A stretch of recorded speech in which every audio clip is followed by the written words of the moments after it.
2-4টা তেল আনি। আমার কাছে টাকা টোকা নাই, কিছু তেল বেচি। আমরা প্রকাশ্যে বিক্রি করি না। 100 লিটার তেল আছে, কেউ যদি বিপদে পড়ে তেল তো পাম্পে সিরিয়াল নিয়ে আনা যাওয়া সম্ভব না। খুপড়ি ভাঙাড়ি দোকানেও বেলছে অকটেন ডিজেল। কালোবাজারি ঠেকাতে কঠোর হওয়ার তাগিদ। পর্যাপ্ত আমদানি সত্ত্বেও ব্যবস্থাপনার অভাবে অস্থিরতা বলছেন বিশেষজ্ঞরা। হঠাৎ হাবের প্রাদুর্ভাব ও শিশুর মৃত্যুতে বাড়ছে উদ্বেগ। 9 মাসে টিকা থাকলেও আক্রান্তের অধিকাংশই কম বয়সী। বয়সসীমা 6 কমিয়ে আনার পরামর্শ, সচেতন হতে হবে গর্ভাবস্থায়ও। জুলাই যোদ্ধাদের সুরক্ষায় সম্মত সরকারি দল। গণভোট আদেশ হওয়ায় উত্থাপন হবে না সংসদে। অধ্যাদেশ হলে উত্থাপন, জানালেন স্বরাষ্ট্রমন্ত্রী। একটা মুদি দোকানের সামনে আইসক্রিমের ফ্রিজ রেখে দেয়। ফুটপাতের 4টা লাইন যদি রাস্তার মধ্যে থাকে তাহলে মানুষ কোথা থেকে হাঁটবে বলেন? শুধু তো আমরা রাখি না ভাই, আঙ্গ মতো সবাই রাখি। রাজধানীতে ফুটপাত দখল করে চলছে ব্যবসা, নেই হাঁটার পথ। নির্বিকার ব্যবসায়ীরা। কাল থেকে অভিযানে নামবে ডিএমপি। হকারদের জন্য হলিডে মার্কেট চালুর পরিকল্পনা। এবং ইসরায়েলের তেল শোধনাগারে হামলা, আইআরজিসির পাল্টা আক্রমণ। তেল আবিবের হরমুজ প্রণালী না খুললে ইরানের বিদ্যুৎ কেন্দ্র, তেলকূপ ধ্বংসের হুমকি ট্রাম্পের।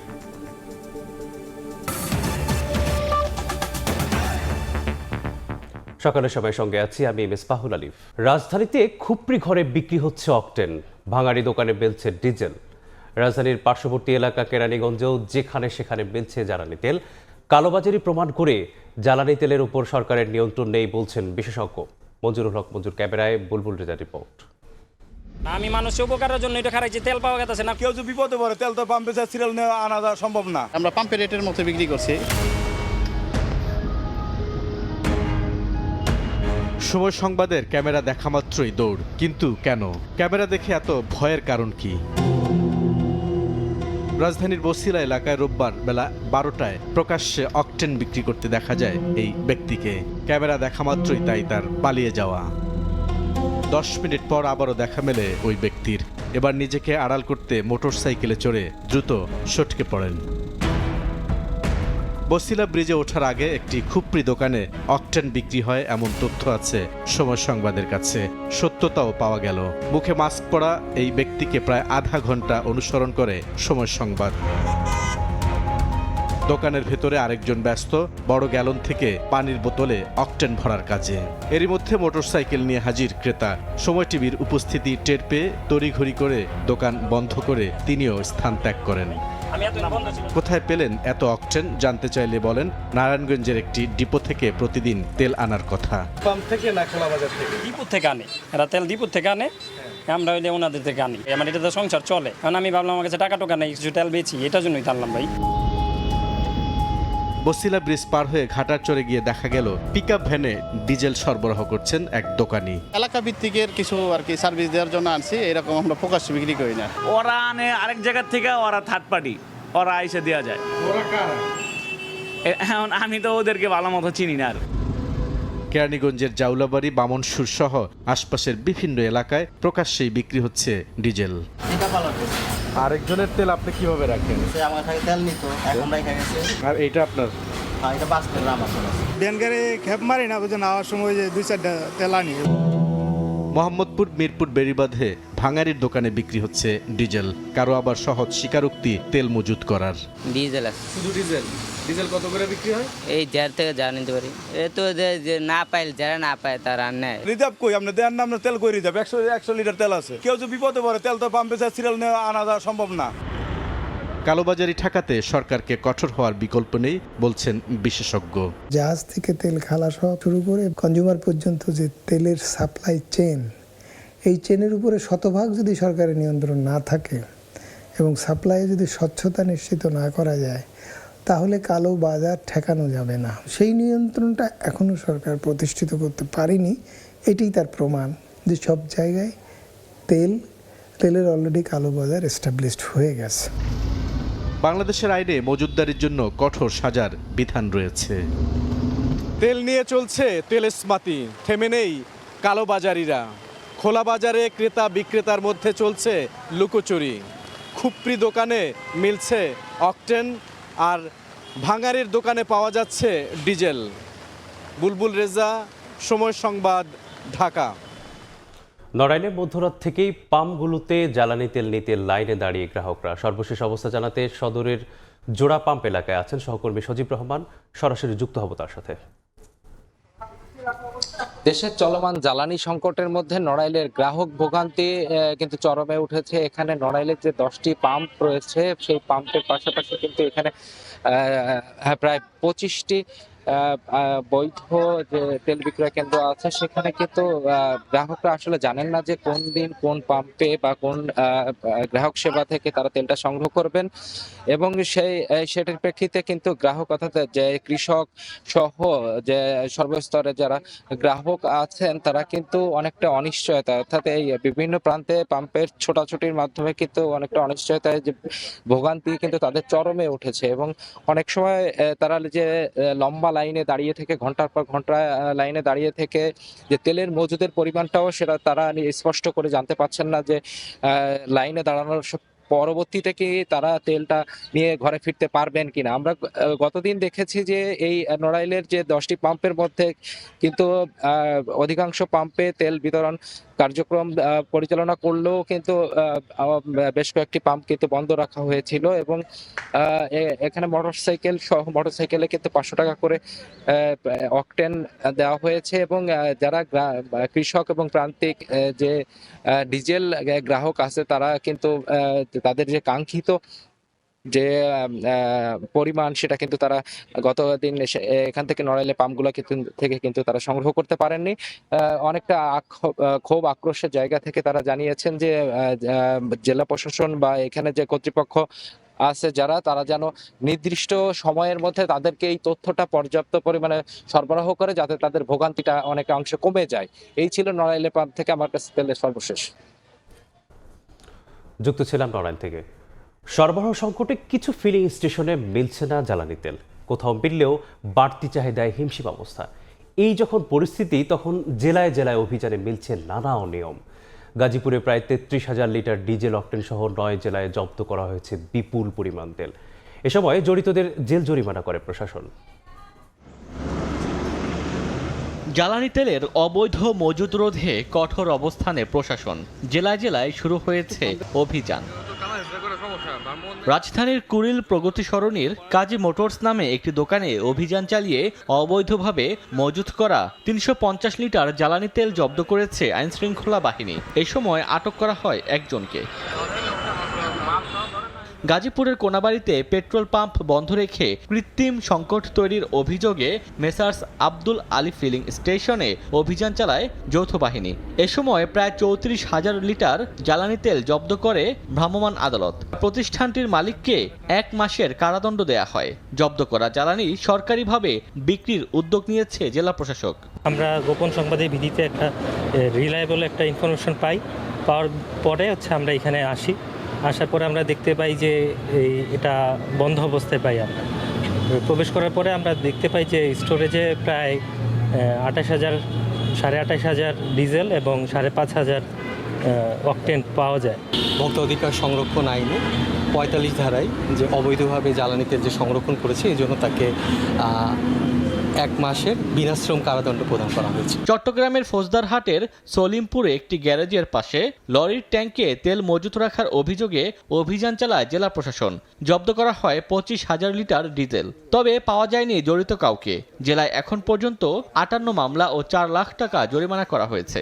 এখানে আমরা 25,000 লিটার তেল পেয়েছি। ইতিমধ্যে আমাদের জেলা প্রশাসন আমরা ইতিমধ্যেই প্রায় 31,000 লিটার তেল আমরা জব্দ করেছি। বিশেষ ক্ষমতা আইনে তাদের বিরুদ্ধে মামলা হবে এবং আমরা মামলা হওয়ার পরে তাদের বিরুদ্ধে ব্যবস্থা গ্রহণ করব।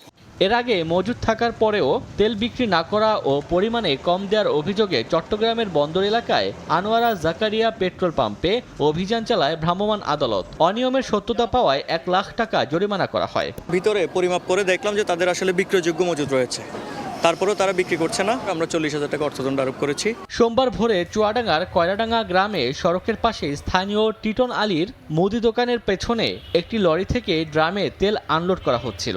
খবর পেয়ে সেখানে অভিযান চালিয়ে প্রায় 11,000 লিটার জ্বালানি তেল সহ ট্যাঙ্ক লরি জব্দ করে পুলিশ। আটক করা হয় 4 জনকে। এদিন সাতক্ষীরা সদরের গাভা এলাকায় যমুনা পেট্রোলিয়ামের লোগো লাগানো একটি ট্রাকে অবৈধভাবে তেল পরিবহন হচ্ছে এমন এমন সন্দেহে গতিরোধ করেন স্থানীয়রা। পরে পুলিশ এসে তেল পরিবহনের কাগজপত্র না পেলে চালককে আটক করে। জব্দ করা হয় 7,000 লিটার পেট্রোল। একটি লরিতে 7,000 লিটার পেট্রোল সহ আমরা পাই। ওখানে যারা তেলের লরি ড্রাইভার সহ সংশ্লিষ্ট যারা ছিল, প্রাথমিক পর্যায়ে তাদের কাগজপত্র আমরা যাচাই বাছাই করছি। চাঁদপুরেও বিভিন্ন ফিলিং স্টেশন ও জ্বালানি তেলের দোকানে অভিযান চালিয়েছে ভোক্তা অধিকারের ম্যাজিস্ট্রেট। এছাড়া টাঙ্গাইলের কালীহাতির একটি ফিলিং স্টেশনে অবৈধভাবে জ্বালানি তেল মজুত করায় 25,000 টাকা জরিমানা করেন ভ্রাম্যমাণ আদালত। ওমর ফারুক, সময় সংবাদ।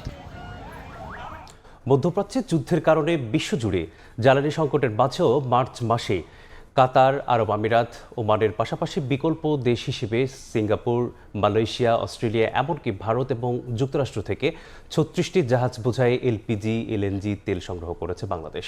পর্যাপ্ত আমদানি সত্ত্বেও শুধুমাত্র সঠিক ব্যবস্থাপনার অভাবে জ্বালানি নিয়ে সাধারণ মানুষের মধ্যে অস্থিরতা সৃষ্টি হচ্ছে বলে অভিযোগ বিশেষজ্ঞদের। সাকত ত্রিপুর ক্যামেরায় বিস্তারিত জানাচ্ছেন কমল দেব। চট্টগ্রাম বন্দরের সবশেষ তথ্য অনুযায়ী ফেব্রুয়ারির শেষ সপ্তাহে মধ্যপ্রাচ্যে ইরানের সঙ্গে মার্কিন যুক্তরাষ্ট্র এবং ইসরায়েলের যুদ্ধ শুরু হওয়ার পরেও কাতার থেকে চট্টগ্রাম বন্দরে এসেছে এলএনজিবাহী 4টি জাহাজ। আর পুরো মাসে 36টি জাহাজের মধ্যে 30টি জাহাজ আমদানিকৃত জ্বালানি খালাস করে যেমন বন্দর ত্যাগ করেছে, তেমনি 3টি খালাসের পাশাপাশি বাকি 3টি জাহাজ বন্দরের জলসীমায় প্রবেশের অপেক্ষায় রয়েছে। এখন পর্যন্ত এলএনজি এবং এলপিজি সবচেয়ে বেশি এসেছে, এর বাইরে ক্রুড অয়েল, গ্যাস অয়েল, এইচএসএফও এই ধরনের জ্বালানি জাহাজগুলোতে ছিল।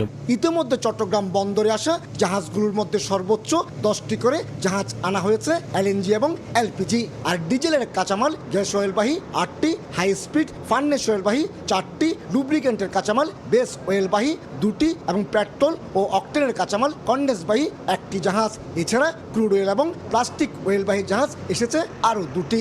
দেশের চাহিদা বিবেচনায় কোনো রকম জটিলতা কিংবা সময়ক্ষেপণ ছাড়াই এইসব জ্বালানি খালাস করা হয়েছে বলে দাবি চট্টগ্রাম কাস্টম হাউজের এই কর্মকর্তার। জ্বালানি তেলবাহী এলএনজি এই সংশ্লিষ্ট যে জাহাজ আছে, এই পণ্য আছে, এগুলো যাতে খুব দ্রুত যাতে খালাস করে দেওয়া হয়, যাতে কোনোভাবে অভ্যন্তরীণ সংকট যাতে না হয়। এমনিতে মধ্যপ্রাচ্যের দেশগুলো থেকে জ্বালানি সংগ্রহ করত বাংলাদেশ, কিন্তু যুদ্ধে জ্বালানি রপ্তানিকারক দেশগুলোর গুরুত্বপূর্ণ স্থাপনাগুলো মিসাইলের আঘাতে কোনো না কোনোভাবে ক্ষতিগ্রস্ত হয়েছে। একই সঙ্গে গুরুত্বপূর্ণ আন্তর্জাতিক নৌরুট হরমুজ প্রণালী বন্ধ থাকায় শুরু হয় বিকল্প দেশের সন্ধান। মধ্যপ্রাচ্য যুদ্ধের এই অস্থির সময়ে এসে বিকল্প দেশ থেকে এলপিজি, এলএনজি এবং তেলের মতো জ্বালানি সংগ্রহ করে চমক দেখাচ্ছে বাংলাদেশ।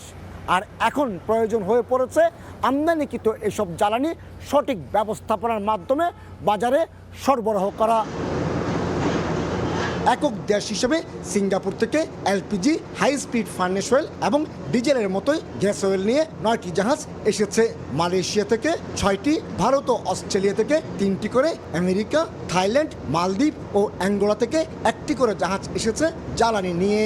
মধ্যপ্রাচ্য ছাড়া আমাদেরকে বিকল্প পথ থেকে আনতে হবে এবং সেগুলো হচ্ছে মূলত সিঙ্গাপুর, মালয়েশিয়া, ইন্দোনেশিয়া, চায়না, এখান থেকে বোধহয় এই তেলগুলো সংগ্রহ করেছে আর কি। এটা অবশ্যই ওনারা দক্ষতার পরিচয় দিয়েছেন। বাংলাদেশের সচরাচর সর্বনিম্ন 15 থেকে সর্বোচ্চ 45 দিনের জ্বালানি মজুত রাখা হয়। এছাড়া টার্মিনাল, ডিপো, ডিলার এবং মাঠ পর্যায়ে আরও অন্তত 15 দিনের মজুত থাকে বলে জানিয়েছেন জ্বালানি বিশেষজ্ঞরা। কমল দে, সময় সংবাদ, চট্টগ্রাম।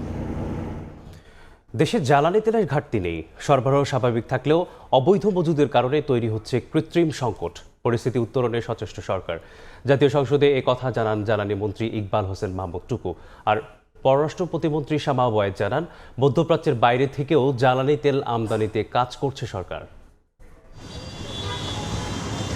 কোথাও বন্ধ ফিলিং স্টেশন, আবার কোথাও যানবাহনের দীর্ঘ সারি, ঘন্টার পর ঘন্টা অপেক্ষায় চরম ভোগান্তি। প্রায় মাসখানেক ধরেই দেশ জুড়ে এমন চিত্র। আমাদের কাছে আরেকটা নোটিশ এসেছে। সোমবার জাতীয় সংসদ অধিবেশনেও উঠে এলো জ্বালানি সংকট প্রসঙ্গ। আজকেও ঢাকাতেও পেট্রোল পাম্প থেকে ঘুরে এসেছি, আমার গাড়িতে তেল পাইনি। এমন অবস্থায় 300 বিধিতে বিবৃতিতে বিদ্যুৎ ও জ্বালানি মন্ত্রী জানান, জ্বালানি তেলের সরবরাহ স্বাভাবিক থাকলেও কৃত্রিমভাবে সংকট তৈরি করা হয়েছে। এর বিরুদ্ধে ব্যবস্থা নিচ্ছে সরকার। কিছু সংখ্যক অসৎ ব্যবসায়ী ও কিছু কুচক্রী মহল জ্বালানি তেল পাচারে জড়িত রয়েছে। সরকার জনগণের সাথে নিয়ে এই কঠোর হস্তে দমন করতে বদ্ধপরিকর।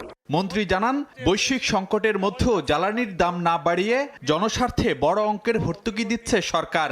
মার্চ জুন প্রান্তিক মোট ভর্তুকির প্রয়োজন হবে ডিজেলের ক্ষেত্রে 15,409 কোটি টাকা, অক্টিনের ক্ষেত্রে 636 কোটি টাকা।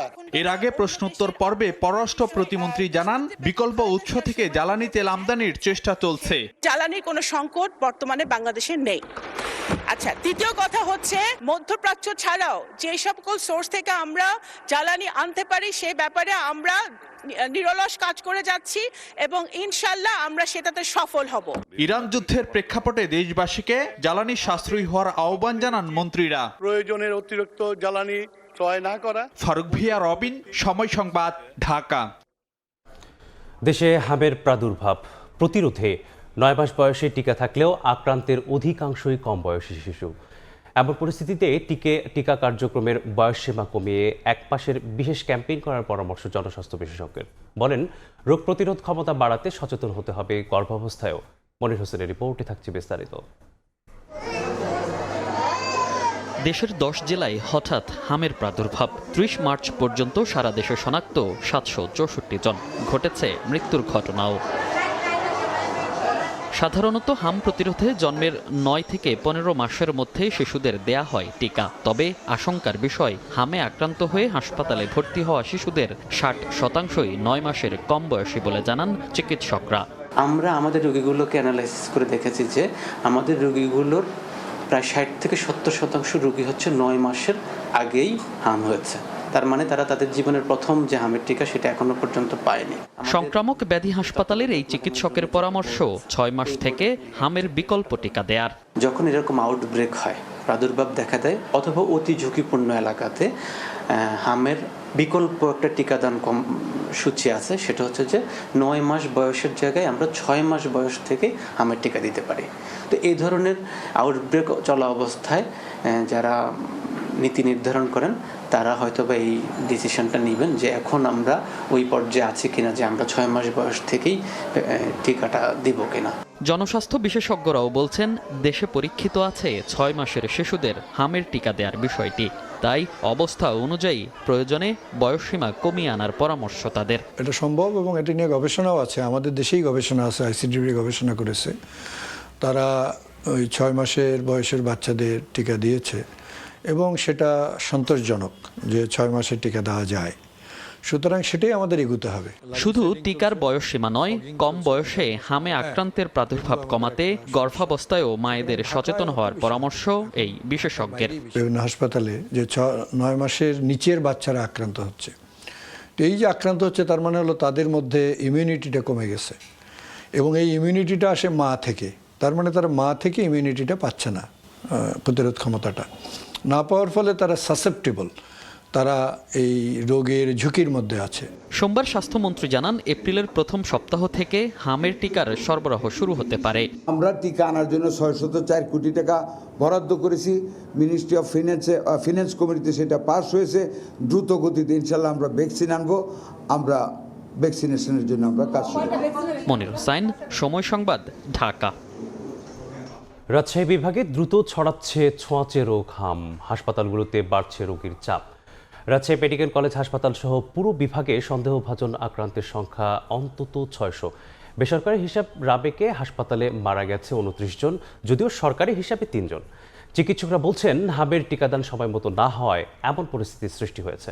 হাসপাতালে হাম রোগীর চিকিৎসায় আলাদা কর্নার করা সহ দ্রুত টিকা দেওয়ার কথা জানিয়েছে স্বাস্থ্য বিভাগ। আব্দুল সালামের ছবিতে আরও জানাচ্ছেন মওদুদ রানা। 26 ঘন্টা আইসিইউতে থাকার পর ওয়ার্ডে চিকিৎসাধীন চাঁপাইনবাবগঞ্জের 6 মাসের শিশু এই হিয়া।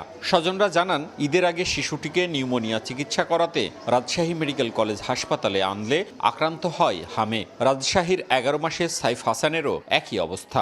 বেডের নিচে থাকতে হয়েছে বাচ্চাকে নিয়ে, আবার সেখানে হচ্ছে যে হামের রোগী ছিল, হালকা হালকা ছিল, গালে একাটুক দেখা দিয়েছিল। রাজশাহীতে আসা ওষুধ ইনজেকশন দেওয়ার পরে গায়ে গোটা বের হয়ে গেছে। রাজশাহী মেডিকেল কলেজ হাসপাতালে প্রতিদিনই বাড়ছে বাড়ছে হাম আক্রান্ত রোগী। এই হাসপাতালে রাজশাহী ছাড়াও খুলনা ও ঢাকা বিভাগের বেশ কয়েকটি জেলা থেকে হাম আক্রান্ত শিশুদের ভর্তি করা হচ্ছে। ছোঁয়াচে রোগ হামের পরিস্থিতি সামলাতে গঠিত হয়েছে 40 শয্যার আলাদা কর্নার। সন্দেহভাজন 230 জন রোগীর মধ্যে 54 জনের নমুনা পরীক্ষায় 28 জন পজিটিভ হয়েছেন।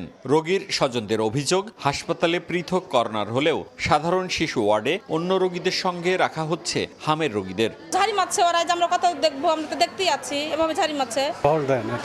দেওয়ার নিয়ম সেগুলো দেয় না ঠিক মতো। আমি বাড়ি থেকে কিছু হয়ে আসছে, এখানেও হয়েছে অনেকটা। বাচ্চা আমার বাড়িতে ভালো, কিন্তু এখানে এসে হাম হয়ে গেছে। বাচ্চার মাত্র রুগী আছে, ওনার চিকিৎসা চলছে, বাচ্চার আবার এখানে এসে হাম হয়ে গেছে। যাচাই বাছাই না করে সবাইকে আইসোলেশন ওয়ার্ডে দিয়ে দিই, তাহলে কিন্তু আবার দেখা যাবে যে সংক্রমিত তার থেকে বেশি অসংক্রমিত যারা থাকবে তাদের মধ্যে রোগটি ছড়িয়ে যাবে। এই জন্য আমরা আগে পরীক্ষা নিরীক্ষা করে সুনিশ্চিত হচ্ছি, তারপরে আইসোলেশন ওয়ার্ডে দিচ্ছি। রাজশাহী বিভাগীয় স্বাস্থ্য পরিচালকের কার্যালয় সূত্রে বিভাগে ছড়িয়ে পড়েছে হাম। 342 জন সন্দেহভাজন রোগীর মধ্যে 246 রোগীর নমুনা পরীক্ষা করে 77 জন পজিটিভ। রাজশাহী, চাঁপাইনবাবগঞ্জ ও পাবনায় সংক্রমণ বেশি। সংশ্লিষ্টরা বলছেন, হামের টিকা নেয়নি এমন শিশুরা বেশি আক্রান্ত হচ্ছে। অভিভাবকরা বলছেন, সরবরাহ না থাকায় তারা টিকা দিতে পারেননি।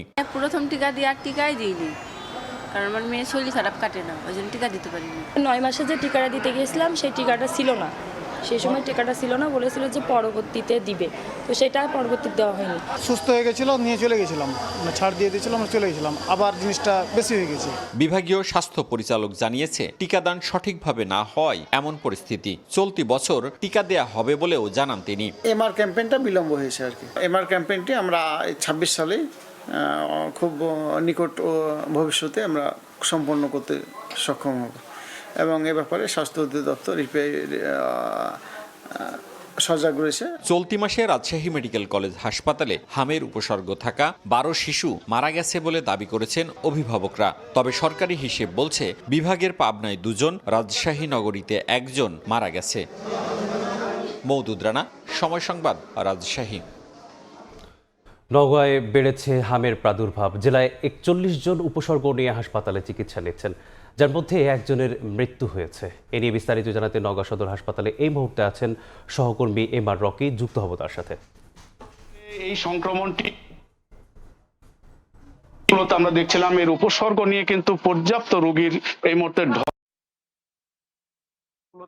মেডিকেল টেস্টে বা ল্যাব টেস্টে ধরা পড়ছে। আমরা নওগাঁ সদর হাসপাতালে রয়েছে এই মুহূর্তে। হাসপাতালে হামের যে সংক্রমণ, এই সংক্রমণেও কিন্তু ব্যাপকভাবে হাসপাতালগুলোতে মেডিকেল টেস্টে বা ল্যাব টেস্টে ধরা পড়ছে। আমরা নওগাঁ সদর হাসপাতালে রয়েছে এই মুহূর্তে। হাসপাতালে চলতি সপ্তাহে বিশেষ করে গত 3 দিনে 41 জন উপসর্গ নিয়ে ভর্তি হয়েছে। এর মধ্যে 1 জন শিশুর মৃত্যুর খবর আমরা পেয়েছি, এবং 8 জন এই সংক্রমণে কিন্তু তাদের ল্যাব টেস্টে এই হামের প্রাদুর্ভাব ধরা পড়েছে, এবং তারা প্রাথমিকভাবে চিকিৎসা নিচ্ছেন। এবং স্বাস্থ্য বিশেষজ্ঞদের মতে, অনেক শিশু আসলে এই সময়ে যে MMR, মেসলেস, মাম্পস, রুবেলা নামের যে টিকাটি রয়েছে, এই টিকা গ্রহণ না করার কারণেই তাদের এই পরিস্থিতিটা কিন্তু তৈরি হয়েছে। এবং এই ক্ষেত্রে আসলে স্বাস্থ্য বিভাগের যে বার্তাটি তারা জানান দিচ্ছেন যে, আবহাওয়ার একদিকে বৈচিত্র্যতা রয়েছে, সেই সাথে কিন্তু এই যে টিকা, এই টিকা নিতে অনেকে অনীহা প্রকাশ করেন। গ্রাম অঞ্চলে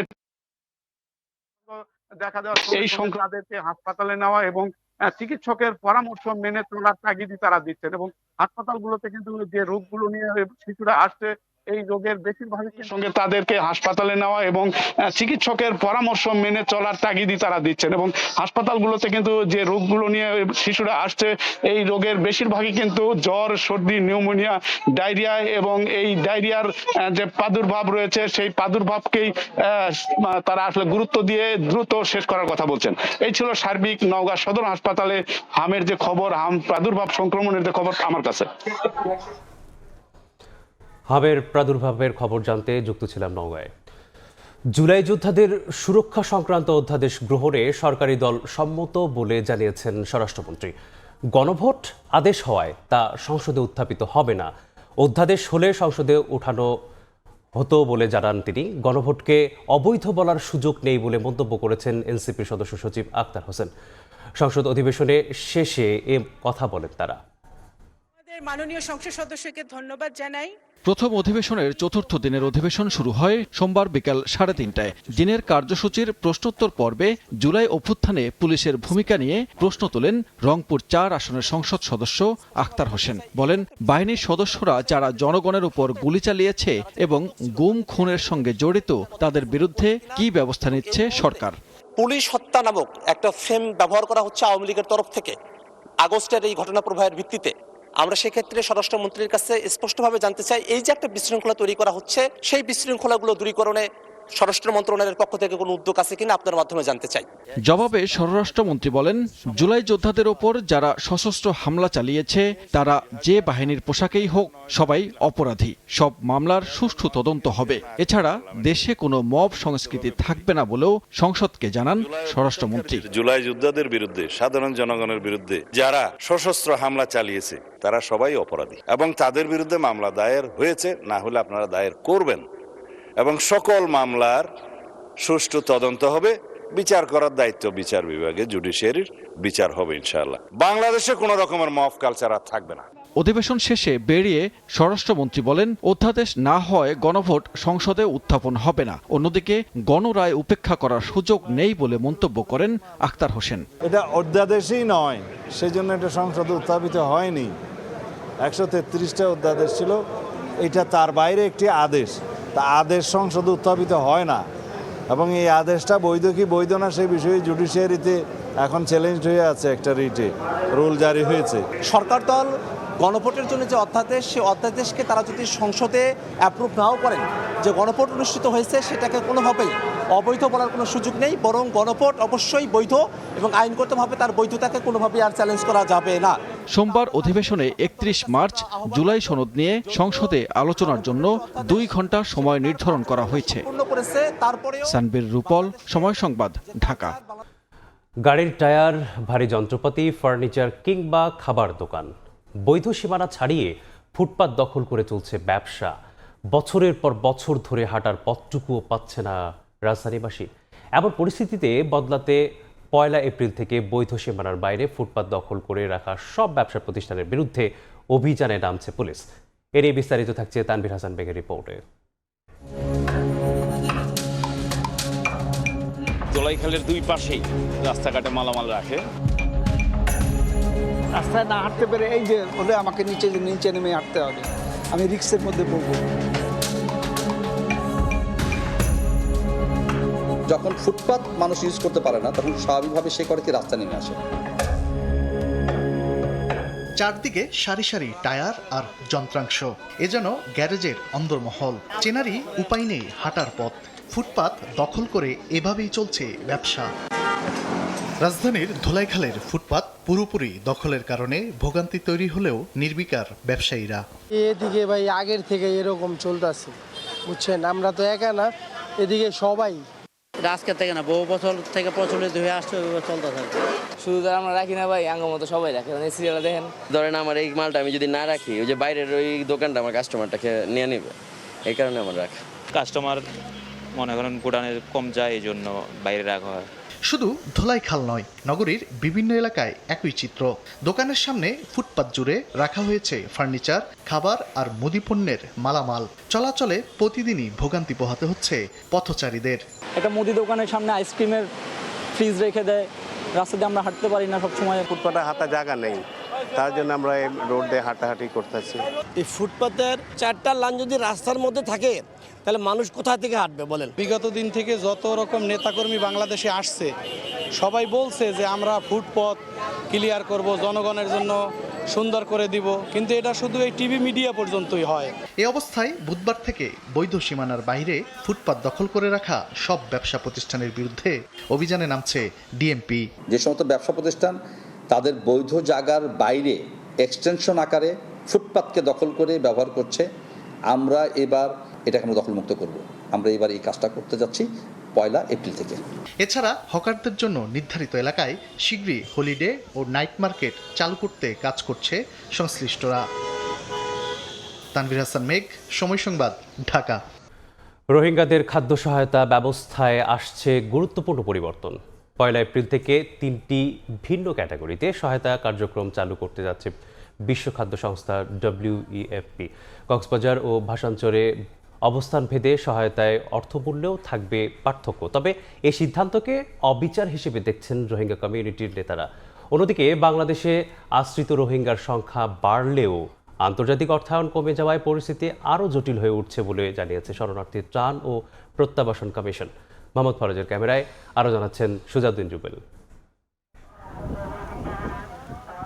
2017 সালের 25শে আগস্ট মিয়ানমারের রাখাইন রাজ্যে সামরিক অভিযান শুরু হলে কক্সবাজারের উখিয়া ও টেকনাফ সীমান্তে রোহিঙ্গাদের ঢল নামে। শরণার্থী ত্রাণ ও প্রত্যাবাসন কমিশনের তথ্য অনুযায়ী ওই সময় বড় আকারে রোহিঙ্গা অনুপ্রবেশ ঘটে। বর্তমানে বাংলাদেশে আশ্রিত রোহিঙ্গার সংখ্যা প্রায় 12 লাখ। প্রতি বছর জন্ম নিচ্ছে আরও প্রায় 30,000 শিশু।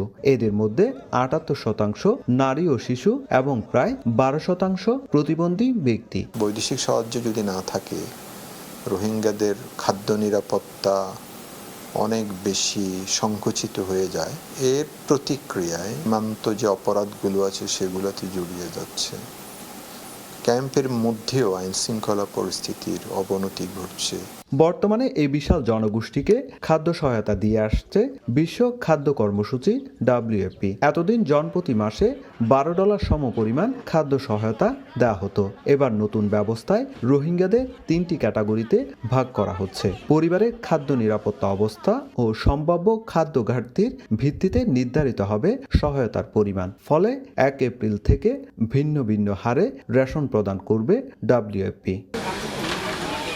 শরণার্থী ত্রাণ ও প্রত্যাবাসন কমিশন জানায়, বড় দাতা দেশ বিশেষ করে যুক্তরাষ্ট্রের সহায়তা কমে যাওয়ায় অর্থ সংকট দেখা দিয়েছে। এ কারণে WFP এখন নিড বেস পদ্ধতিতে সহায়তা দিতে যাচ্ছে। সীমিত সম্পদের মধ্যে পরিস্থিতি মোকাবেলায় সচেতনতা বৃদ্ধি এবং কমিউনিটিকে সম্পৃক্ত করার উপর গুরুত্ব দেওয়া হচ্ছে। যেসব পরিবারে সক্ষম জনশক্তি আছে তারা বিভিন্ন এজেন্সিতে, NGO-তে ভলান্টিয়ার হিসাবে, পেইড ভলান্টিয়ার হিসেবে কাজ করে। ক্যাম্পের ভিতরেই ছোটখাটো দোকান টোকান করে। এরকম ফ্যামিলি তারা UNHCR এর ডাটাবেজের উপর নির্ভর করে এটা করছে। তবে এই সিদ্ধান্তে অসন্তোষ প্রকাশ করেছেন রোহিঙ্গা নেতারা। তাদের আশঙ্কা, সহায়তা কমে গেলে ক্যাম্পে অপরাধ প্রবণতা বাড়তে পারে।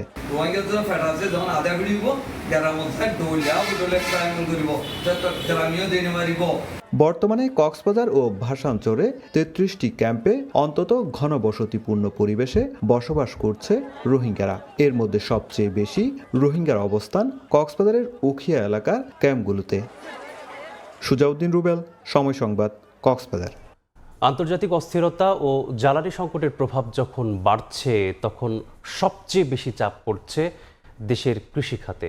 সেচ, জমি তৈরি সহ পুরো কৃষি ব্যবস্থায় তেল ও বিদ্যুতের উপর নির্ভরতা কৃষকদের জন্য হয়ে উঠছে ব্যয়বহুল। এ নিয়ে বিশেষজ্ঞরা বলছেন, কৃষি খাতকে টিকিয়ে রাখতে বিকল্প হিসেবে সৌরশক্তির ব্যবহারই হতে পারে কার্যকর সমাধান। শাকিল মাহমুদের ছবিতে আরও থাকছে নাজমুল ইসলাম নিশাতের রিপোর্টে। গেল কয়েক সপ্তাহ ধরে দেশের ফিলিং স্টেশনগুলোতে জ্বালানি তেলের জন্য গ্রাহকদের দীর্ঘ অপেক্ষা যেন স্বাভাবিক চিত্র। আমেরিকা ইরান যুদ্ধ শুরুর পর থেকেই এমন পরিস্থিতি তৈরি হয়েছে। জ্বালানি তেলের এমন সংকটে বড় প্রভাব পড়েছে ডিজেল নির্ভর কৃষি ব্যবস্থায়। ডিজেল তো পাওয়া যাচ্ছে না। এখন ডিজেল না পেলে ধরতেন আমরা তো হাল ভাত চাষ করতে পারবো না। রোদল লাগা লাগবে আলু বাড়ির, সেই তেল পাইতেছি না, 4-5 দিন থেকে ঘুরে যেতেছি। খালি তেল না পাই তাহলে আমার ফসল নষ্ট হয়ে যাবে। তাহলে আমরা এখন কৃষক মানুষ ফসল করব কি দিয়ে? আমরা তো ব্যবসায়িকও না। 5 লিটার করে তেল নিয়ে যাই, 2 দিন 3 দিন পানি শেষে আবার আসি। শুধু ধান আবাদেই দেশে বছরে প্রয়োজন পড়ে প্রায় 10 লাখ টন ডিজেল। এছাড়াও 3.5 লাখ বিদ্যুৎ চালিত সেচ পাম্পে প্রয়োজন পড়ে 2000 মেগাওয়াটের বেশি বিদ্যুৎ। তবে ডিজেল ও বিদ্যুৎ নির্ভর সেচ ব্যবস্থার বিকল্প সৌরচালিত সেচ প্রযুক্তি হলেও যথাযথ ব্যবস্থাপনার অভাবে তা প্রসারিত হয়নি। গবেষণা বলছে, সৌরবিদ্যুৎ চালিত সেচ যন্ত্রে প্রতি বছর 17,000 টনের বেশি কার্বন ডাই অক্সাইড নির্গমন কমানো সম্ভব। এছাড়াও কৃষিতে খরচ কমবে 1.8 থেকে 3% পর্যন্ত।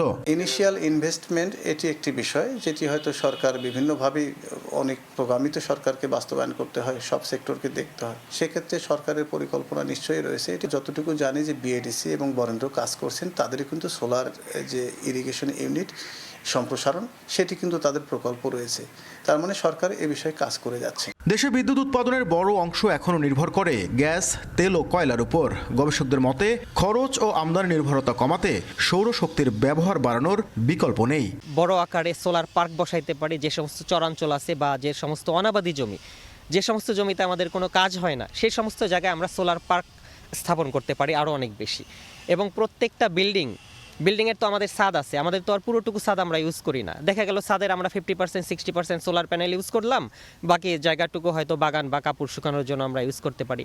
আমাদের যে সমস্ত অফিস আদালত রয়েছে, অফিস আদালতের ছাদগুলোতেও কিন্তু আমরা সোলার প্যানেল ইউজ করতে পারি। 2010 সালে সরকারিভাবে সারা দেশে 50,000 সৌরচালিত সেচ যন্ত্র স্থাপনের উদ্যোগ নেওয়া হলেও এক যুগের বেশি সময়ে বাস্তবায়ন হয়েছে মাত্র 2223টি। নাজমুল ইসলাম নিশাত, সময় সংবাদ, রংপুর। রংপুর নগর জুড়ে ছড়িয়ে ছিটিয়ে থাকা বিভিন্ন খাল, নর্দমা ও ড্রেন পরিণত হয়েছে মশার উপর প্রজনন ক্ষেত্র। গেল 2 বছর ধরে মশক নিধনে কার্যকর পদক্ষেপ না থাকায় ভয়াবহ মশার উপদ্রব দেখা দিয়েছে। অতিষ্ঠ নগরবাসীর অভিযোগ, সিটি কর্পোরেশনের গাফিলতির কারণেই এমন পরিস্থিতি। শাকিল মাহমুদের ক্যামেরায় আরও থাকছে আব্দুল রশিদ জীবনের রিপোর্টে। মশার আক্রমণ থেকে রক্ষায় দিনেও টাঙাতে হচ্ছে মশারি, এমনকি অনেক বাড়িতেই দিনে রাতে বন্ধ রাখা হচ্ছে দরজা জানালা। রংপুর নগরীর সেনপাড়া এলাকার এই দৃশ্যই বলে দিচ্ছে কতটা বেড়েছে মশার দাপট।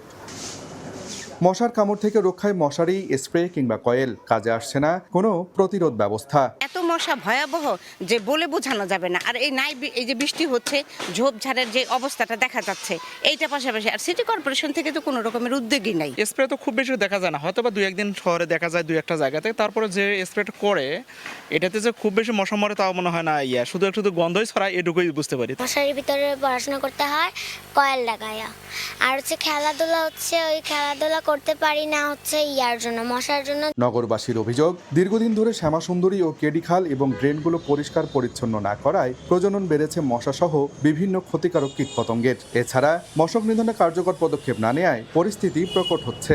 বাচ্চাদেরকে নিয়েও থাকা যায় না, আমরাও থাকতে পারি না, ওনাদের হাতে সবসময় মশারির ভিতরেই থাকা লাগতেছে। হয় এটাকে সংস্কার করুক, না হয় পরিষ্কার করুক, না একটা কিছু করে আমাদেরকে উদ্ধার করুক। তবে সিটি কর্পোরেশনের দাবি, মশার উপদ্রব কমাতে নগর জুড়ে নেওয়া হয়েছে কার্যকর পদক্ষেপ। ফকার মেশিন দিয়ে একদিকে মশাগুলোকে আমরা নিধন করার চেষ্টা করছি, অন্যদিকে আমাদের যে শ্যামাসুন্দরী খাল আছে বা অন্যান্য যে ড্রেনগুলো আছে বা বিভিন্ন জায়গায় যে নিচু জায়গাগুলোতে পানি জমে থাকে, এই জায়গাগুলোতে আমরা লার্ভাসাইড স্প্রে করছি, যাতে করে এই মশার যে বংশ বিস্তার বা মশার যে প্রজনন ক্ষেত্রগুলো, এগুলোকে আমরা ধ্বংস করে দেওয়ার জন্য। 2024-25 অর্থবছরে মশক নিধনে রংপুর সিটি কর্পোরেশন ব্যয় করেছে 1,40,00,000 টাকা, আর চলতি অর্থবছরে এ ব্যয় ধরা হয়েছে প্রায় 1.5 কোটি টাকা। আব্দুল রশিদ জীবন, সময় সংবাদ, রংপুর। নাব্য সংকটে বন্ধ কুড়িগ্রামের চিলমারি রৌমারি নৌপথে ফেরি চলাচল। ঝুঁকি নিয়ে নৌকায় ব্রহ্মপুত্র নদ পার হচ্ছেন যাত্রীরা। ঘাট কর্তৃপক্ষ বলছেন, খননের উদ্যোগ নেওয়া হলেও চরবাসীর বাধায় তা সম্ভব হয়নি। বাচ্চা সৈকতের পাঠানো তথ্য ও জামিল মিয়ার ছবি নিয়ে রিপোর্ট। শুকিয়ে গেছে কুড়িগ্রামের ব্রহ্মপুত্র নদের বেশিরভাগ অংশ, বন্ধ হয়ে গেছে ফেরি চলাচল। ঝুঁকি নিয়ে নৌকায় পার হচ্ছেন যাত্রীরা। 2023 সালের 20 সেপ্টেম্বর উদ্বোধন করা হয় কুড়িগ্রামের চিলমারি রৌমারি নৌপথে ফেরি চলাচল। এ রুটে ঢাকাসহ অন্যান্য বিভাগের সঙ্গে উত্তরবঙ্গের দূরত্ব অনেকটাই কমে যাওয়ায় বাড়তে থাকে পণ্য বোঝাই ট্রাক সহ বিভিন্ন যানবাহনের চাপ। কিন্তু নদের নাব্য সংকটে ফেরি চলাচল বন্ধ থাকায় চলছে না কোনো পরিবহন। ড্রেজিং না করার কারণে বা নাব্যতা সংকট বা পানি কম, বিভিন্ন সমস্যার কারণে আমাদের ফেরি চলাচল বন্ধ করে দেওয়া হয়েছে। নৌকাতে চলাচল করার ভাড়াও বেশি বা রিক্সা মতো চলাচল করতে। আমরা যে 1,25,00,000 টাকা দিয়ে ভ্যাট ট্যাক্স দিয়ে যে নিচে এই ঘাটটা 35 থেকে 40 লক্ষ টাকা লসের মুখে আমরা। ফেরি ওরা সিন্ডিকেট করে, লোকালরা ওদেরকে টাকা পয়সা ঠিকই দেয়, কিন্তু ওরা ফেরি চালায় না, ফেরি স্থগিত রেখে থুয়ে দেয়। ফেরিঘাট কর্তৃপক্ষ জানায়, খননের উদ্যোগ নেওয়া হলেও চরবাসীর বাধায় সম্ভব হয়নি। তবে বর্ষায় নদে ফেরি চলাচল শুরু করার কথা জানিয়েছে বিআইডব্লিউটিসি। নৌপথে ড্রেজিং করার জন্য অনেক চেষ্টা করছি। স্থানীয় লোকজন এই ড্রেজিং কার্যক্রমে বাধা দেওয়ার প্রেক্ষিতে আমরা আর ফেরি চলাচল সচল রাখতে পারিনি। এপ্রিলের শেষের দিকেই অথবা মাঝামাঝির দিকেই সম্ভবত পানির নাব্যতা ফিরে আসবে এবং আমাদের এই রুটের ফেরি চলাচল সচল করার সম্ভব হবে। চিলমারী উপজেলার রমনাঘাট থেকে রৌমারী ঘাট পর্যন্ত ব্রহ্মপুত্রের এই নৌপথের দৈর্ঘ্য প্রায় 21 কিলোমিটার। সময় সংবাদ, কুড়িগ্রাম। দেখছেন সকালের সময়। দেশের বাইরের খবর। ইরানের সঙ্গে যুদ্ধ আরও 4 থেকে 6 সপ্তাহ চলতে পারে বলে জানিয়েছে হোয়াইট হাউস। হরমুজ প্রণালী না খুললে ইরানের বিদ্যুৎ ও জ্বালানি স্থাপনা ধ্বংসের হুঁশিয়ারি দিয়েছেন ডোনাল্ড ট্রাম্প। ওয়াশিংটনের যুদ্ধবিরতি প্রস্তাবকে অযৌক্তিক বলে দাবি করেছে তেহরান। এদিকে ইসরায়েলের হাইফায় তেল শোধনাগারে হামলা চালিয়েছে আইআরজিসি। ইরানে যুক্তরাষ্ট্র ও ইসরায়েলের যৌথ হামলার ৫ম সপ্তাহ চলছে, তবুও যুদ্ধ থামার কোনো সম্ভাবনাই দেখছে না বিশ্ববাসী। স্থানীয় সময় সোমবারও ইসরায়েলের বিভিন্ন স্থানে হামলা চালিয়েছে ইরান। ক্ষেপণাস্ত্র প্রতিহত করার পরও তার ধ্বংসাবশেষ ইসরায়েলের হাইফায় তেল শোধনাগারে আঘাত হানে। এতে মুহূর্তেই আগুন ধরে যায়। একই সময়ে লেবাননের দক্ষিণাঞ্চল থেকে উত্তর ইসরায়েলে নেতানিয়াহুর সেনাদের লক্ষ্য করে ড্রোন ও রকেট হামলা চালায় হিজবুল্লাহ। মধ্যপ্রাচ্যের বিস্তৃত অঞ্চলেও ইরানের হামলা ছড়িয়ে পড়েছে। সংযুক্ত আরব আমিরাত, কাতার, ইরাক ও বাহরাইনে ড্রোন ও ক্ষেপণাস্ত্র হামলার ঘটনা ঘটেছে। দুবাই উপকূলে একটি তেলবাহী জাহাজে আঘাত লেগে আগুন ধরে যায়, যদিও সবাই নিরাপদে উদ্ধার হন। ইরান জানিয়েছে তাদের অনুমতি ছাড়া হরমুজ প্রণালী দিয়ে কোনো জাহাজ চলাচল করতে পারবে না। এতে বৈশ্বিক জ্বালানি সরবরাহে বড় ধরনের ঝুঁকি বাড়ছে। পাল্টা জবাবে ইসরায়েল ও যুক্তরাষ্ট্র ইরান এবং লেবাননে একাধিক হামলা চালিয়েছে। তেহরানে জ্বালানি স্থাপনা ও অবকাঠামো লক্ষ্য করে বিমান হামলা হয়েছে। অন্যদিকে লেবাননের দক্ষিণাঞ্চলে ইসরায়েলের আক্রমণে 1000-এর বেশি মানুষ নিহত হয়েছে বলে জানানো হয়। মার্কিন প্রেসিডেন্ট ডোনাল্ড ট্রাম্প একদিকে কূটনৈতিক সমাধানের কথা বললেও অন্যদিকে ইরানের জ্বালানি ও বিদ্যুৎ অবকাঠামো ধ্বংসের হুমকি দিয়েছেন। মার্কো রুবিও বলেছেন, যুক্তরাষ্ট্র দ্রুত সামরিক লক্ষ্য অর্জন করে যুদ্ধ শেষ করতে চায় এবং কূটনৈতিক পথ খোলা রেখেছে। হোয়াইট হাউসও জানিয়েছে আলোচনা এগোচ্ছে, তবে প্রয়োজনে কঠোর পদক্ষেপ নেওয়া হবে। অন্যদিকে ইরান সরাসরি আলোচনার কথা অস্বীকার করে বলছে তারা শুধুমাত্র প্রস্তাব পেয়েছে মধ্যস্থতাকারীদের মাধ্যমে। ইরানি কর্মকর্তারা হরমুজ প্রণালী নিয়ন্ত্রণে রাখার হুঁশিয়ারিও দিয়েছেন। একই সঙ্গে পাকিস্তান সহ বিভিন্ন দেশ কূটনৈতিক উদ্যোগ জোরদার করেছে এবং বলছে উভয় পক্ষের মধ্যেই আলোচনায় বসার আগ্রহ রয়েছে। বিশ্লেষকদের মতে যুদ্ধ কূটনীতির এই ধারা মধ্যপ্রাচ্যের ভবিষ্যৎকে অনিশ্চয়তার মুখে ঠেলে দিচ্ছে। নাদিম মারজান, সময় সংবাদ। দেখছেন সকালের সময়। খেলার খবর। এশিয়ান কাপ বাছাইয়ে নিজেদের শেষ ম্যাচে আজ সিঙ্গাপুরের চ্যালেঞ্জ নেবে বাংলাদেশ। হোম ম্যাচে হারলেও অ্যাওয়ে ম্যাচে জয় দিয়ে শেষটা রাঙাতে চান কোচ হ্যাভিয়ার ক্যাব্রেরা। একাধিক ফুটবলের ইনজুরিতে একাদশে আসছে পরিবর্তন। চুক্তির মেয়াদ বাড়বে কি না তা নিয়ে ভাবতে নারাজ কোচ। ন্যাশনাল স্টেডিয়াম সিঙ্গাপুরে ম্যাচ শুরু সন্ধ্যে 6টায়। একটা স্বপ্ন নিয়ে গত বছর 25 মার্চ মেঘালয়ের শিলংয়ে এশিয়ান কাপ বাছাই শুরু করেছিল বাংলাদেশ। হামজা শমীদদের ছোঁয়ায় বদলে যাওয়া লাল সবুজ বাছাই শুরু করেছিল ভারতের বিপক্ষে গোল-শূন্য ড্র দিয়ে। এক বছরে বাছাইয়ে বাংলাদেশ খেলেছে 5টি ম্যাচ। প্রাপ্তির খাতায় যোগ হয়েছে ভারতের বিপক্ষে জয় ও হংকংয়ের মাটিতে ড্র। বাকি 2 ম্যাচে দেশের মাটিতে সিঙ্গাপুর ও হংকংয়ের কাছে হার। 5 পয়েন্ট নিয়ে 3-এ লাল সবুজ। মূল পর্ব থেকে আগেই ছিটকে গেছে হামজারা। তবুও সিঙ্গাপুরের বিপক্ষে শেষটা জয়ে রাঙানোর আশা বাংলাদেশের। সবশেষ ভিয়েতনামের মাটিতে 3-0 গোলে হেরেছে লাল সবুজ। সে ম্যাচে ছন্ন ছাড়া রক্ষণ ও গোলরক্ষক শ্রাবণের পারফরমেন্সে প্রশ্নের মুখে পড়তে হয়েছিল কোচ হাভিয়ার ক্যাব্রেরাকে। সে ম্যাচের ভুল ত্রুটি শুধরে নিয়ে সিঙ্গাপুর চ্যালেঞ্জ জয়ের আশা লাল সবুজের। মূল পর্বের টিকিট আগেই নিশ্চিত হয়ে গেছে সিঙ্গাপুরের। শক্ত প্রতিপক্ষ মানছেন কোচ। ক্যাব্রেরার দায়িত্বকালে এটাই বাংলাদেশের শেষ ম্যাচ। আমরা হোম ম্যাচে হেরেছিলাম, তবে অ্যাওয়ে ম্যাচে জয় পাওয়া সম্ভব। আমাদের লক্ষ্য জয়। মাঠে ওরা ইতিবাচক ফুটবল খেলবে, এটাই প্রত্যাশা আমার। ম্যাচের আগে একাধিক ফুটবলারের ইনজুরি নিয়ে চিন্তায় কোচ হাভিয়ার ক্যাব্রেরা। এরই মধ্যে ছিটকে গেছেন আরমান ফয়সাল ফাহিম। ইনজুরি আছে সুমন রেজারও। আক্রমণে তাই মিরাজুলেই ভরসা রাখতে হবে কোচকে। শুরুর একাদশে রাখা হতে পারে মোরসালিনকেও। ফিট হয়ে উঠেছেন কাজিম শাহ ও ফয়সাল আহমেদ ফাহিম। গোল পোস্টে শ্রাবণের পরিবর্তে সম্ভাবনা বেশি মিতুল মার্মাকে সুযোগ দেয়ার। দুদল এখন পর্যন্ত মুখোমুখি হয়েছে 3 বার। এর মধ্যে 2 জয় সিঙ্গাপুরের, 1টি ম্যাচ হয়েছে ড্র। পারভিন আক্তার, সময় সংবাদ। সরকারের মতো বিসিবিও চায় জনসম্মুখে আনা হোক ক্রিকেট বোর্ডের সব অনিয়ম। তবে সর্বশেষ নির্বাচনে অনিয়মের অভিযোগ মানতে নারাজ সহসভাপতি ফারুক আহমদ। সরকার চাইলে সরে যেতে আপত্তি নেই সাবেক অধিনায়কের। অন্তর্বর্তী সরকারের সময়ে বিসিবির দায়িত্ব নিয়ে দুর্নীতির বিরুদ্ধে জিরো টলারেন্স ঘোষণা দেন ফারুক আহমেদ। তবে তাতে কাজের কাজ হয়নি খুব একটা। পরিচালকদের রোষানলে পড়ে উল্টো নিজের পদই হারান সাবেক এই অধিনায়ক। বিগত সময় যেখানে দুর্নীতি হয়েছে সেগুলোকে কিভাবে এবার বিসিবির দুর্নীতি খুঁজতে পাশে পাচ্ছেন যুব ক্রীড়া প্রতিমন্ত্রীকে। বর্তমান সহসভাপতি সরকারের এমন উদ্যোগে খুশি। প্রত্যাশা জনসম্মুখে আনা হবে দুদকের তদন্ত প্রতিবেদন। সাথে দাঁড়িয়ে একটা কথা বলা, কিন্তু there is a big difference.